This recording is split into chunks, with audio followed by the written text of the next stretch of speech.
Hello guys, welcome back to Edugiri. I hope all of you are doing great, all of you are fine and safe. Edugiri पर हर Tuesday से लेकर Sunday तक 6 PM को हम लोग the Hindu का analysis करते हैं। ठीक है, यहाँ पे आपके जितने भी इम्पोर्टेंट आर्टिकल्स हैं, एडिटोरियल्स हैं, ये सब कुछ कवर करते हैं, चाहे वो शॉर्ट न्यूज़ भी हो। ठीक है ना। तो इसके अंदर सब कुछ आपका कवर हो जाता है with regard to the Hindu. And also आजकल न्यूज़ थोड़ी कम है बिकॉज कोड ऑफ कंडक्ट लगा हुआ है। कोई भी नई स्कीम या कुछ भी नया नहीं हो रहा है, बहुत कम चीज़ें नई हो रही हैं, तो इसलिए छोटा है न्यूज़ एनालिसिस। तो ये मत सोचिए कि आपका कुछ मिस हो रहा है, कुछ भी मिस नहीं होता है। जो आपकी मंडे की न्यूज़ होती है, कभी भी जब मैं छुट्टी लेती हूँ तो मैं उस न्यूज़ को आने वाले दिनों की न्यूज़ के साथ मिक्स कर देती हूँ। मतलब दो दो तीन तीन तीन टॉपिक्स करवाती रहती हूँ एंड ऐसे ही आपका 2 से 3 दिन में बैकलॉग खत्म हो जाता है, राइट। एंड अगर आपको प्रैक्टिस करनी है तो आप हमारे MCQs बाय कर सकते हैं। ये जो MCQs हैं ये loggery.in पर अवेलेबल हैं। ठीक है, एंड यहाँ पर आपका बेस्ट पार्ट ये है, द हिंदू तो कवर होता ही है इसमें, द हिंदू से क्वेश्चंस जो बनते हैं वो तो हम कवर करवाते ही हैं। एक्स्ट्रा सोर्सेज से भी हम आपकी जो इंफॉर्मेशन है, जो न्यूज़ है, वो कवर करवा देते हैं, राइट। तो ये loggery.in पर अवेलेबल है। एंड अगर आप वन शॉट्स खरीदना चाहते हैं, करंट अफेयर्स के वीडियो लेक्चर्स होते हैं, ये मई 2023 से लेकर अब तक के अवेलेबल हैं। तो ये आप बाय कर सकते हैं। इसमें वीडियो लेक्चर्स होते हैं जहाँ पर क्लासेस मैं ही ले रही हूँ। 7 to 8 आवर्स में आप अपना 1 फुल मंथ जो है बहुत अच्छे से कवर कर सकते हैं। यहाँ पर इंपॉर्टेंट क्वेश्चन तो कवर हो ही रहे हैं, प्लस रैंडम क्वेश्चन भी कवर हो रहे हैं। देखिए, जो एग्जाम बनते हैं आजकल उसमें इंपॉर्टेंट और रैंडम दोनों क्वेश्चन आते हैं, दोनों कवर होते हैं इसमें। एंड अगर आप हमारे मॉक टेस्ट बाय करना चाहते हैं तो वो भी अवेलेबल हैं। वो अवेलेबल हैं जामिया के, AIL army institute of law के, पंजाब यूनिवर्सिटी के एंड स्लैट का। ठीक है, बहुत जल्द CUT UG लॉन्च होने वाला है और अलीगढ़ मुस्लिम यूनिवर्सिटी भी, राइट। चलिए स्टार्ट करते हैं। 17 Indians aboard Israeli cargo vessel seize by Iran. अब यहाँ पे आपको पता होना चाहिए कि अब जो नया वॉर के एरिया में हो रहा है वो इसराइल और ईरान के बीच में हो रहा है। ईरान ने इसराइल पे फ्रेश अटैक्स करे हैं, मिसाइल अटैक भी है, ड्रोन अटैक भी है, बहुत सारे अटैक जो हैं इसके अंदर हुए हैं। ठीक है ना। Iran on Israel missile attacks हुए हैं। ठीक है, एरियल अटैक्स मतलब एयर से जो अटैक्स होते हैं वो हुए हैं। ठीक है, और पहले इसराइल और हमास का चल रहा था और अब बीच में ईरान भी आ गया है। अब इसके बाद Indian cargo, Israeli cargo vessel था, उसके अंदर 17 इंडियंस हैं। तो वो अब बात चल रही है कि भाई इंडियंस को तो छोड़ दो। तो देखते हैं क्या होता है, कल तक पता चलेगा। वी नीड टू नो ये कौन सा वेसल है। ठीक है, तो पहले लिख लेते हैं 17 Indians, 17 Indians aboard aboard Israeli cargo vessels seized by Iran. ठीक है, अब यहाँ पर इसका वेसल का नाम क्या है? MSC Aries. यहाँ पे एरीज कौन कौन है, किसका साइन है? सन साइन है एरीज, तो MSC एरीज ये क्या है? इजरायली कार्गो, कार्गो मतलब सामान लेके जाने वाला शिप। ठीक है ना। तो इसको ईरान ने सीज कर लिया है और इसमें 17 इंडियंस हैं, उनकी बात चल रही है कि भाई उनको छोड़ दिया जाए। In the last 48 hours, Israel and United States have been gearing up for possible missile and drone attacks by Iran directly or through its proxies in the region as a retaliation against the recent airstrike on Iran's consulate in Damascus, that is Syria. तो ये किसका retaliation है? कि Iran का जो consulate उड़ाया गया, कहाँ पर? सीरिया के अंदर, and killed senior Iranian personal. ठीक है ना। तो यहाँ पर Iran attacks, Iran attacks, Iran attacks are said to be in retaliation, मतलब बदला लेने के लिए, retaliation of Israel's air strike on Iran's consulate in Damascus, that is Syria। ठीक है जी, आगे चलेंगे। Entrepreneur and pilot Gopi Chand Thotakura is aiming to for a place in India's space history. तो यहाँ पे लिखेंगे नाम, क्या नाम है? Gopi Chand टोटाकुरा।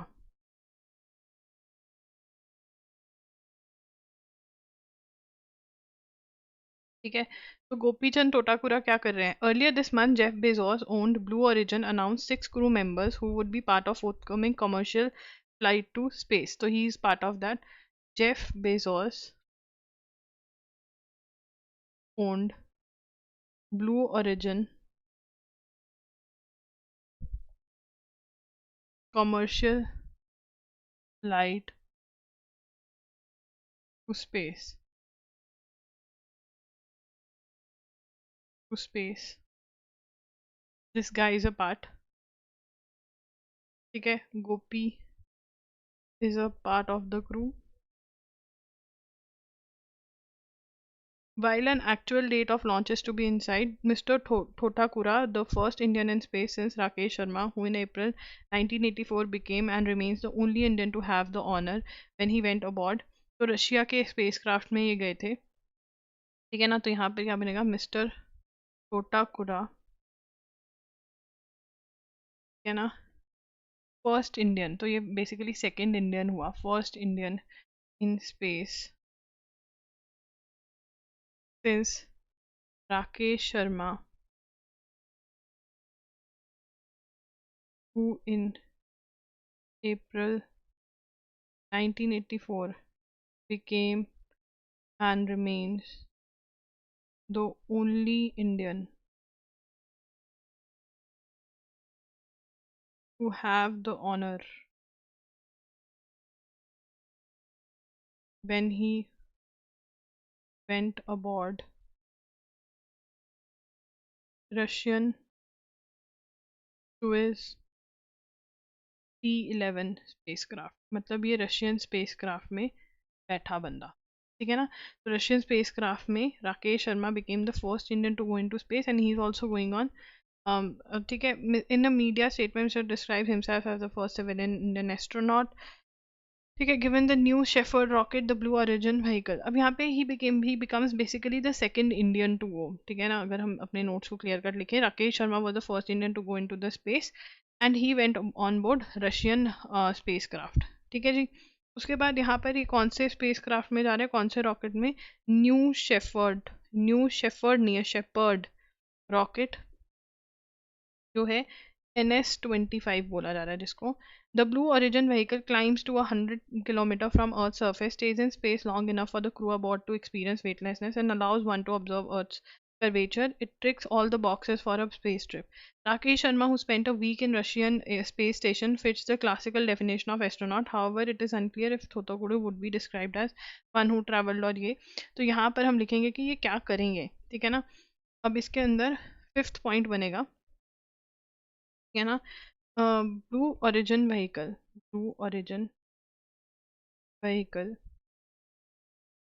climbs a 100 kilometer from Earth's surface, stays in space long enough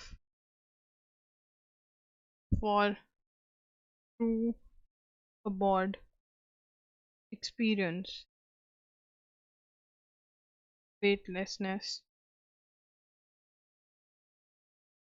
and allows observe Earth's curvature. ठीक है ना, अर्थ को देख भी सकते हैं, विटनेसनेस भी जो है वो भी फील करेंगे।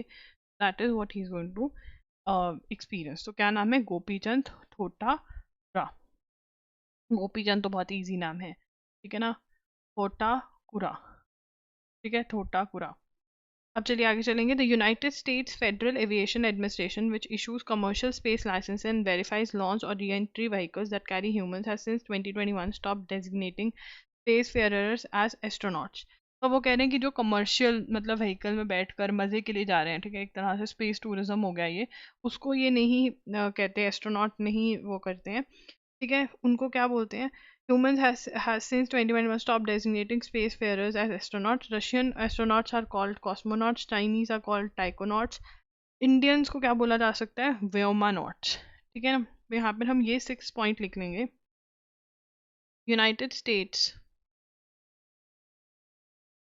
फेडरल एविएशन एडमिनिस्ट्रेशन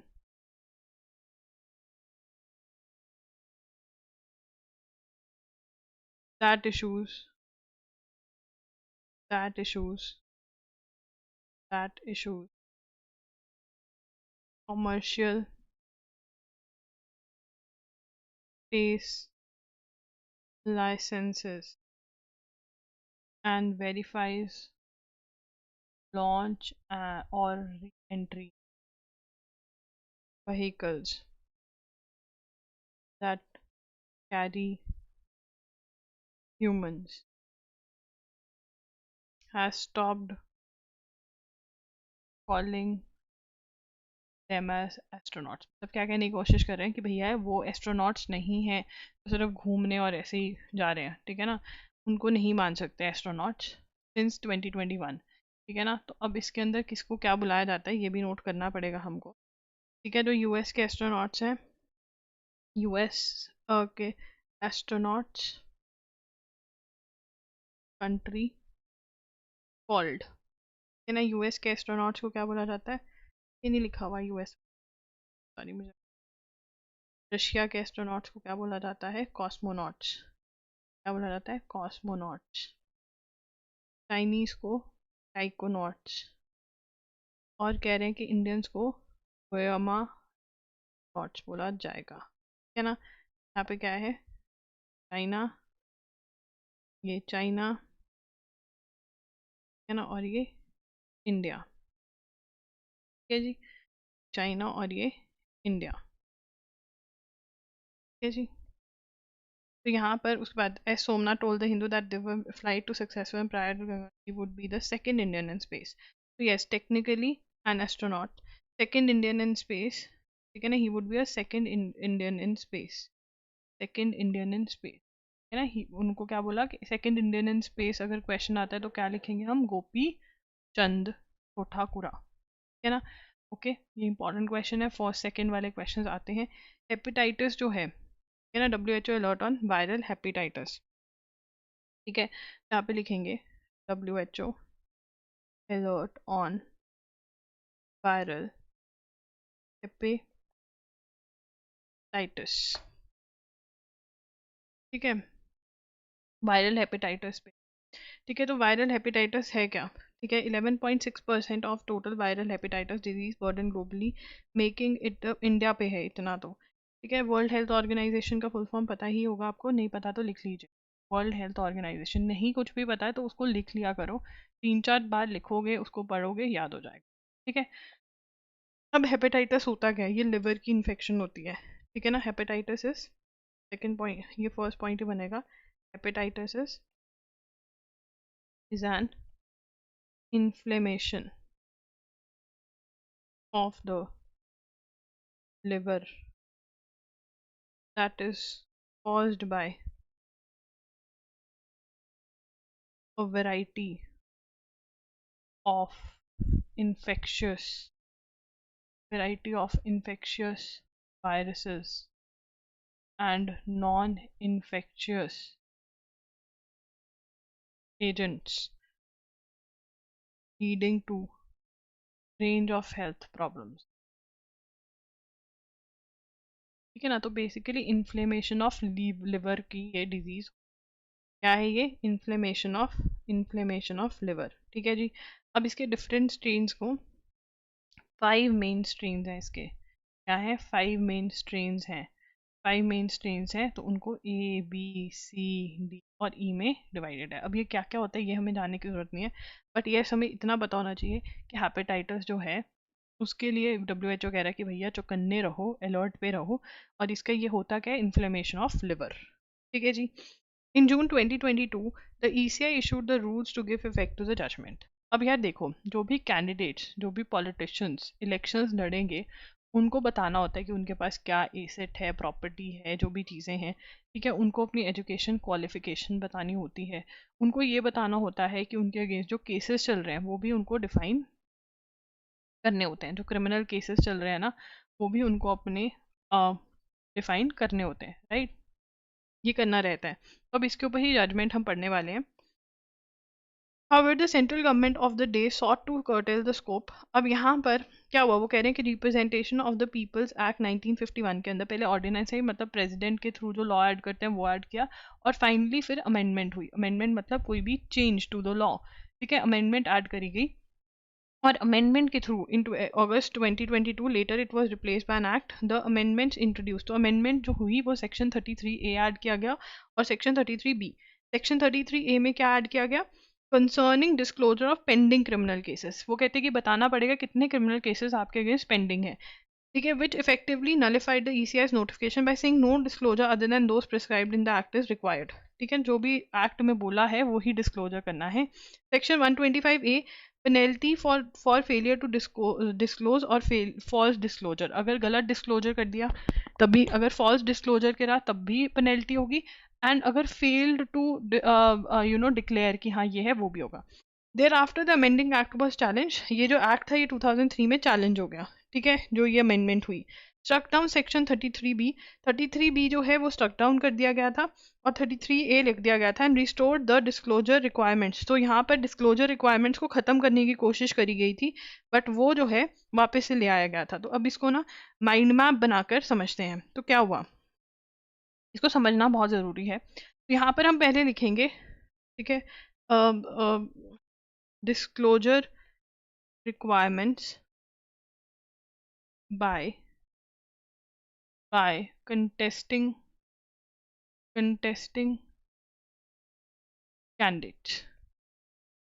ठीक है ना, जो कैंडिडेट्स कंटेस्ट कर रहे हैं उनको क्या क्या डिस्क्लोजर करना होगा, ठीक है। अब इसके अंदर, इसके लिए 2002 के अंदर, ठीक है, amendment by way of ordinance, ठीक है, बाय वे ऑफ क्या इसमें लिख देते हैं, amendment to the representation of people's act 1951। ये ज़रूर याद रखना है कि रिप्रेजेंटेशन ऑफ पीपल एक्ट कब आया, 1951 में। ये बहुत ही इंपॉर्टेंट क्वेश्चन है। इसको अमेंडमेंट करेगी।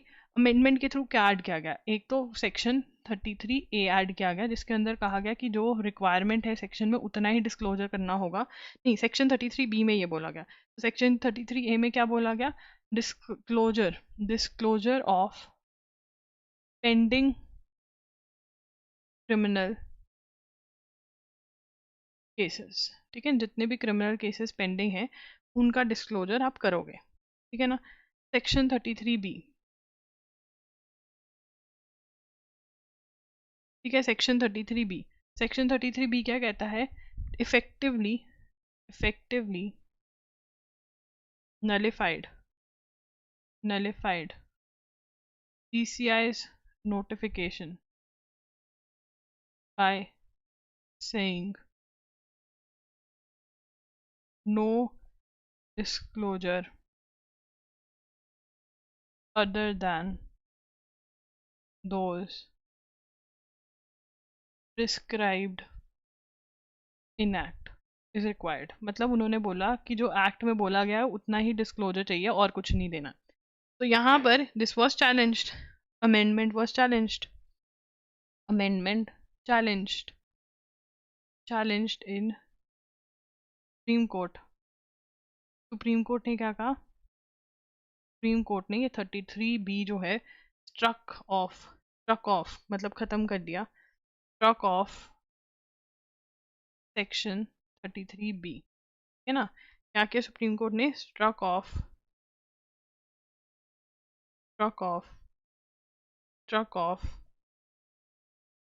सेक्शन 33A, सॉरी B, ठीक है ना। और मतलब इसके और क्या कहा उन्होंने, disclosure restored the disclosure requirements regarding assets and liabilities, जो पैसे वापस देने हैं जो है तुम्हारे पास, एंड एजुकेशनल क्वालिफिकेशंस। तो हमें क्या पता चलता है यहाँ से, क्या हमको ये याद रखना है क्या अमेंडमेंट हुई क्या नहीं। हमको इतना पता होना चाहिए सेक्शन 33A क्या कहता है, ये हमको पता होना चाहिए। एक मिनट को मैं किसी और कलर पेन से ना इसको मार्क कर देती हूँ, कौन से कलर से, ये उठाते हैं ऑरेंज, ठीक है। अब देखो यहाँ पर सेक्शन 33A जो है ये याद रखना है, लर्न करना है, ये इंपॉर्टेंट है, ठीक है। सेक्शन 33B में क्या हुआ ये याद करने की जरूरत नहीं है, बट हाँ आज की डेट में क्या रिक्वायरमेंट्स हैं ये पता होना चाहिए, ये इंपॉर्टेंट है याद करना। ये तो मैं तुम्हें स्टोरी सुना रही थी, दोबारा से सुना देती हूँ। 2022 में अमेंडमेंट आई जिसके अंदर सेक्शन 33A ऐड किया गया। किसको ऐड किया गया? रिप्रेजेंटेशन ऑफ पीपल्स एक्ट को ऐड किया गया कि disclosure of pending criminal cases, जितने भी पेंडिंग क्रिमिनल केसेस हैं वो एक कैंडिडेट को बताने पड़ेंगे। सेक्शन 33B से ऐड किया गया कि जो भी रिक्वायरमेंट है एक्ट में बस उतना ही बताना होगा, उससे ज़्यादा और कुछ नहीं बताना होगा, ठीक है ना। इसका मतलब कि पहले एजुकेशन क्वालिफिकेशन वो रिक्वायर्ड होती होंगी, वो अब मना कर दिया गया। बट सुप्रीम कोर्ट में चैलेंज हो गया, सुप्रीम कोर्ट ने कहा भैया नहीं, 2003 में क्या कहा कि आपको अपने लाइबिलिटीज, एसेट्स और एजुकेशन क्वालिफिकेशन डिस्क्लोज करने पड़ेंगे। तो आज की डेट में जो एक कंटेस्टिंग कैंडिडेट है, मैं बोल सकती हूँ एक जो कंटेस्टिंग कैंडिडेट है उसको क्या क्या बताना है, जो जो पॉलिटिक्स में आ रहा है, वो कंटेस्ट कर रहा है कहीं से भी, उसको क्या क्या बताना है कंटेस्टिंग कैंडिडेट को? कंटेस्टिंग कैंडिडेट को बताना है अपना एजुकेशन क्वालिफिकेशन। क्या बताना है? एजुकेशन क्वालिफिकेशन, ठीक है। उसको अपना एजुकेशन क्वालिफिकेशन बताना है, उसको अपने लाइबिलिटीज़ और एसेट बताना है, ठीक है। और क्या बताना है उसको? उसको ये बताना है लाइबिलिटीज़ और एसेट के अलावा उसको बताना है कि पेंडिंग क्रिमिनल केसेस कौन कौन से, पेंडिंग जो डिसीजन मेकिंग हो गया जिसमें, ठीक है, वो नहीं, जो पेंडिंग क्रिमिनल केसेस हैं वो बताना है, राइट। तो that is what a contesting candidate has to do.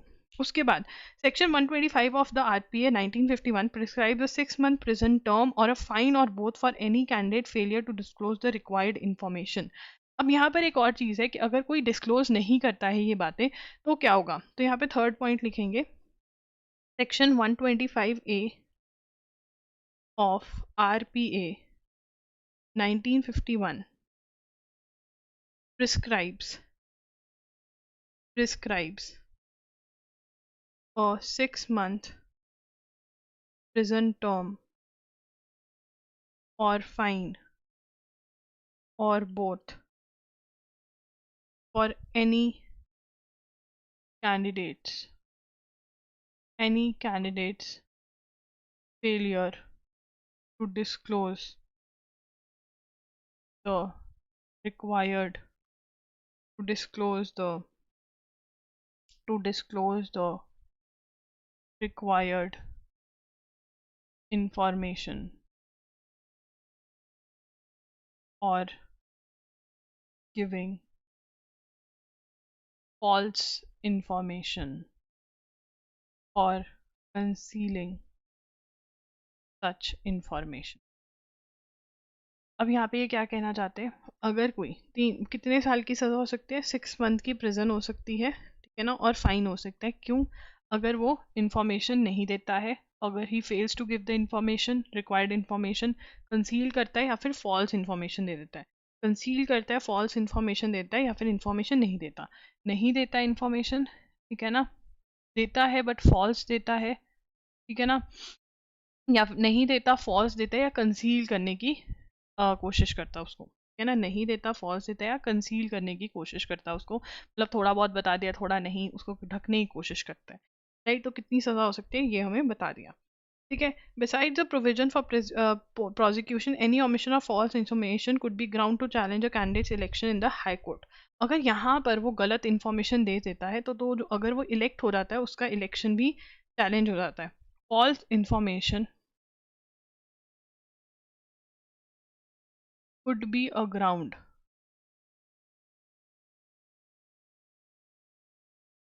to challenge a candidate's election in the High Court। ठीक है। Section 10 an election can be declared void if there is improper acceptance of nomination or any non-compliance with the provision of the Constitution or of the Act or of any rules। अब यहाँ पे ये article कौन सा बोलता है? Article section 100 बोलता है भैया अगर नॉमिनेशन में भी गड़बड़ी है तो इलेक्शन कैंसिल हो सकता है, ठीक है ना। सेक्शन 100 क्या बोलता है? Election can be declared